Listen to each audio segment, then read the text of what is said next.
ഞാൻ Subrahmanyan master mathematics and science ക്ലബിൻ്റെ സാരഥിയാണ്. Mobile number 8139062370. ഇന്ന് ഞാനൊരു പ്രഭാഷണം നടത്തുന്നതിനാണ് ഉദ്ദേശിക്കുന്നത്. അയലത്തെ രാജ്യങ്ങളെ നോക്കി നമുക്ക് എങ്ങനെ സ്വന്തം സാമ്രാജ്യം വികസിപ്പിക്കാം? നമ്മുടെ രാഷ്ട്രീയ നേതാക്കന്മാർ മുൻകാലങ്ങളിൽ ആയിരുന്നു എങ്കിൽ അവർ നമ്മുടെ ശത്രു രാജ്യങ്ങളായ പാശ്ചാത്യ രാജ്യങ്ങളെ നാട്ടിൽ നിന്നും തുരത്തി ഇന്ത്യ എന്ന ഒരു രാജ്യം സൃഷ്ടിക്കുന്നതിനാണ് ശ്രമിച്ചുകൊണ്ട് ഇരുന്നത്.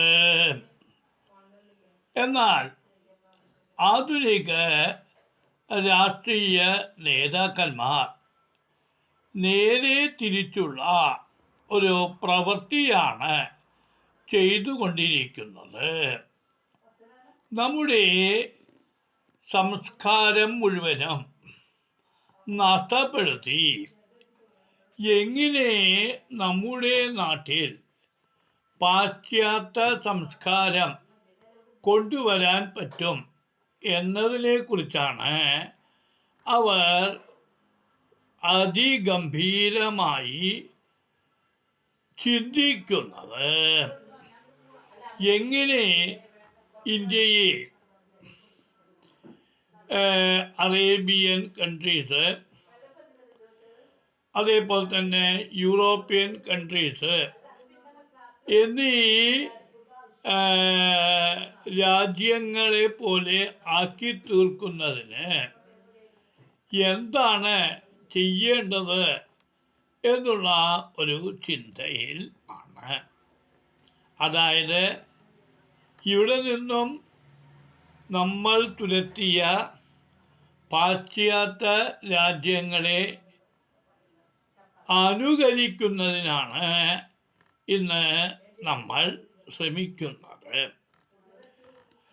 അതിൻ്റെ ഭാഗം ആയിട്ടാണ് IT മേഖലകളിൽ IT പ്രവർത്തനോടൊപ്പം തന്നെ വൈൻ പാർലറുകളും ബാറുകളും തുടങ്ങുന്നതിനുള്ള ഒരു താല്പര്യം അവർ പ്രകടിപ്പിക്കുന്നത്. നമുക്ക് നമ്മുടെ ശരീരഘടനയെക്കുറിച്ചാണ് ആദ്യമായി ഓർക്കേണ്ടത്. നമ്മുടെ ശരീരത്തിലെ ഏറ്റവും പ്രധാനപ്പെട്ട ഭാഗം എന്ന് പറയുന്നത് മനുഷ്യ ബുദ്ധി ആണ്. തലയോട്ടിനുള്ളിൽ സുരക്ഷിതമായി വച്ചിരിക്കുന്ന ആ മനുഷ്യ ബുദ്ധിയെ പ്രവർത്തിപ്പിച്ചതിൻ്റെ ഫലം ആയിട്ടാണ് ഇന്നത്തെ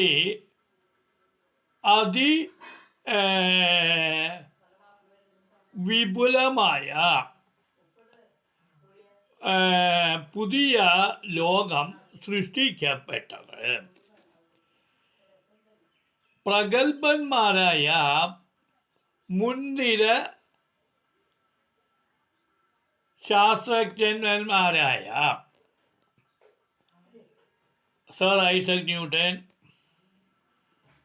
ആൽബർട്ട് ഐൻസ്റ്റീൻ, റൂദർഫോർഡ് എന്നീ തുടങ്ങി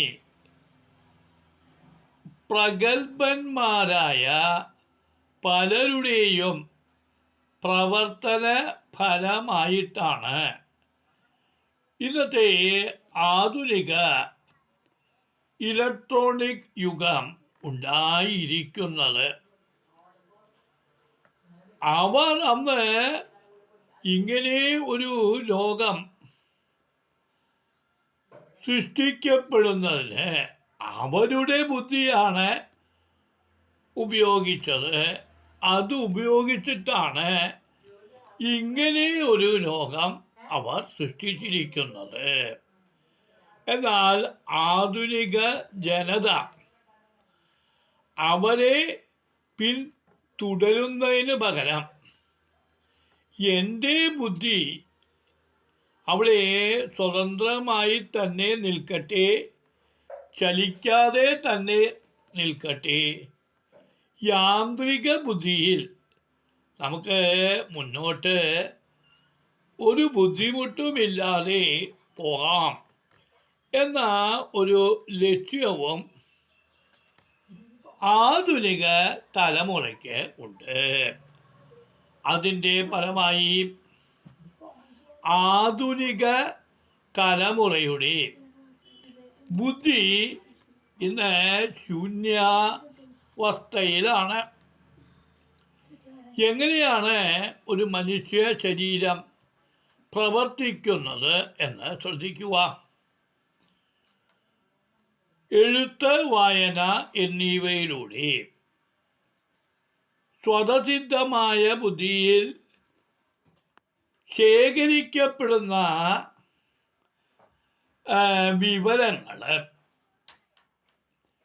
ഞരമ്പുകൾ വഴി ശരീരത്തിൻ്റെ പല ഭാഗങ്ങളിലേക്ക് എത്തുകയും ബുദ്ധിയിൽ നിന്നുള്ളതായിട്ടുള്ള വിവരങ്ങൾ അവർ ശരീരഭാഗങ്ങൾക്ക് നൽകുകയും ചെയ്യുന്നു. അങ്ങനെയാണ് മനുഷ്യ ബുദ്ധി പ്രവർത്തിക്കുന്നത്.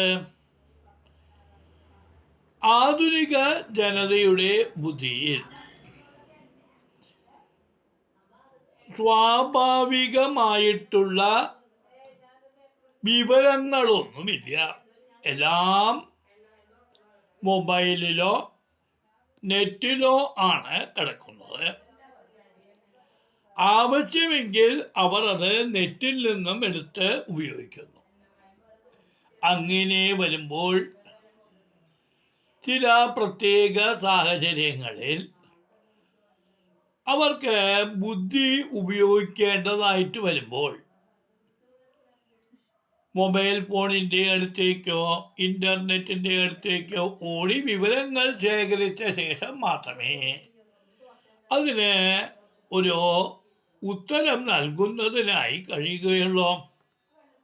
അതായത് ആധുനിക ജനതയുടെ ബുദ്ധി ശൂന്യതയിലാണ് കിടക്കുന്നത്. ആഘോഷങ്ങൾ കൂടിയ ഈ അവസരത്ത് ഈ ശൂന്യമായ ബുദ്ധിയിൽ സിനിമക്കാരുടെയും സീരിയൽക്കാരുടെയും കളിക്കാരുടെയും രാഷ്ട്രീയക്കാരുടെയും വിവരങ്ങൾ ശേഖരിക്കപ്പെടുന്നതിൻ്റെ ഫലമായി അവരുടെ തല ഈ വിവരങ്ങൾ ഉപയോഗിച്ചിട്ടാണ് പ്രവർത്തിക്കുന്നത്. സ്വതസിദ്ധമായ എന്തെങ്കിലും ഒരു പ്രശ്നം വരികയാണെങ്കിൽ അവർക്ക് അതിന് പെട്ടെന്നുള്ള ഉത്തരം നൽകുവാൻ കഴിയാതെ വരുന്നു. കാരണം തലയിലുള്ള വിവരങ്ങളാണ് ശരീരത്തിൻ്റെ എല്ലാ ഭാഗത്തേക്കും വ്യാപിക്കുന്നത്.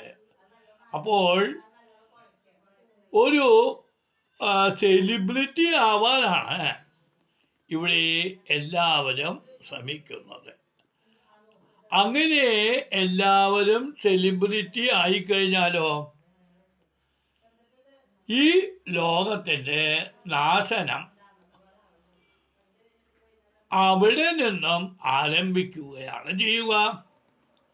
ആയതിനാൽ സ്വതസിദ്ധമായ ബുദ്ധി ഒരു മനുഷ്യൻ എല്ലായ്പ്പോഴും പ്രവർത്തിപ്പിക്കേണ്ടതാണ്. അവിചാരിതമായ സംഭവങ്ങൾ ജീവിതത്തിൽ ഉണ്ടാവുമ്പോൾ അതിന് യാന്ത്രിക ബുദ്ധി ഉപയോഗിക്കുവാൻ കഴിയുകയില്ല. സ്വതസിദ്ധമായ ബുദ്ധിയാണെങ്കിൽ പ്രവർത്തിക്കുകയും ചെയ്യുന്നില്ല. അങ്ങനെ വരുന്നതിൻ്റെ ഫലമായിട്ടാണ് പല ചോദ്യങ്ങൾക്കും ഇന്ന് ആധുനിക ജനതയ്ക്ക് ഉത്തരം കണ്ടെത്തുവാനായി കഴിയാത്തത്. എല്ലാ രാഷ്ട്രീയ നേതാക്കന്മാരും അവരുടെ സ്റ്റാഫുകളിൽ നിന്നും ഉള്ളതായിട്ടുള്ള അതേപോലെ മൊബൈലുള്ളതായിട്ടുള്ള വിവരങ്ങൾ ശേഖരിച്ചിട്ടാണ് അവർ മറുപടി നൽകുന്നത്. സ്വന്തം ബുദ്ധി ഉപയോഗിച്ച് പ്രവർത്തിക്കുന്ന രാഷ്ട്രീയ നേതാക്കൾ ഇന്ന് ഇല്ല എന്നുള്ളതാണ് യാഥാർത്ഥ്യം.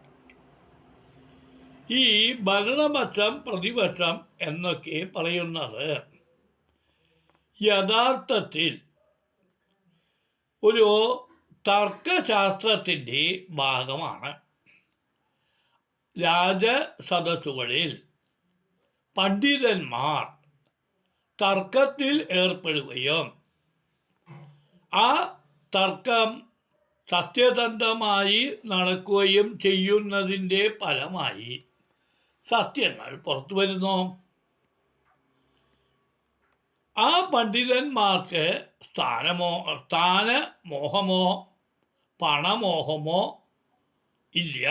രാജാക്കന്മാർ നൽകുന്ന പാരിതോഷികം നേടി അവർ പിന്മാറുകയാണ് ചെയ്യുന്നത്. എന്നാൽ ഇന്ന് രാഷ്ട്രീയക്കാരോ അവർക്ക് സ്ഥാനമോഹവും പണമോഹവും ഉള്ളതിനാൽ എത്ര തന്നെ ചർച്ച ചെയ്താലും ഒരു പ്രശ്നത്തിനും അവർ വിചാരിച്ചാലല്ലാതെ ഒരു പരിഹാരം കാണുന്നതിന് അവർക്ക് സാധ്യമല്ല. അങ്ങനെ വരുമ്പോൾ ചർച്ചകൾ വഴിമാറുന്നു, സത്യങ്ങൾ പുറത്തു വരുന്നില്ല. ഇങ്ങനെയുള്ളതായിട്ടുള്ള ഒരു ലോകത്ത് ജീവിക്കുന്നതായിട്ടുള്ള നമ്മൾ ഈ കണ്ണുകൊണ്ട് കാണുന്നതായിട്ടുള്ള പാശ്ചാത്യ രാജ്യങ്ങളിലെ കാര്യങ്ങൾ നമ്മുടെ നാട്ടിൽ നടത്തുവാൻ ആഗ്രഹിക്കുന്നു. അതിൻ്റെ ഫലമായിട്ടാണ് വൈൻ പാർലറുകളും ബീർ പാർലറുകളും.